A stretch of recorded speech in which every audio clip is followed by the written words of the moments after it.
Comrade Durgampudi Venkatakrishna 3వ వర్షం సందర్భంగా ఈరోజు కొరూరులో ఆయనకు నివాళులు అర్పించడం జరుగుతుంది. కామ్రేడ్ డివి కృష్ణ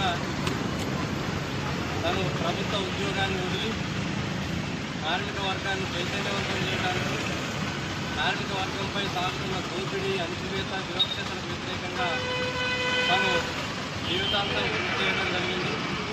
ఆ క్రమంలో అనేక నిర్బంధాలను ఎదుర్కొని కార్మిక చట్టాలను తయారు చేయడంలో, ఉన్న చట్టాలను కార్మికులకు అమలు చేయించడం కోసం తను జీవితాంతం కృషి చేసిన పరిస్థితి ఉంది.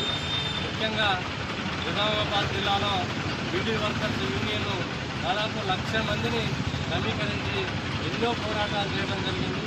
అట్లా అన్ని వర్గాల కార్మికులు, అన్ని వర్గాల పీడిత ప్రజల్ని చైతన్యవంతం చేసి వాళ్ళ మీద జరుగుతున్న ఈ దోపిడీ అంతం కావాలంటే ఇక్కడ నూతన ప్రజాస్వామ్య విప్లవం రావడమే మార్గం, ఒక నూతన సమాజాన్ని ఏర్పాటు చేయడమే మార్గం అని చెప్పి ఒక లక్ష్యంగా పోరాడిన డివి కృష్ణ ఆశయాన్ని సాధించడానికి మనమంతా సంకల్పబద్ధులు కావాలని, ఆ కర్తవ్యాన్ని చేపట్టాలని నన్ను డివి కృష్ణకి ఈ సందర్భంగా ఇప్పుడు జోహార్లు అర్పిస్తాము.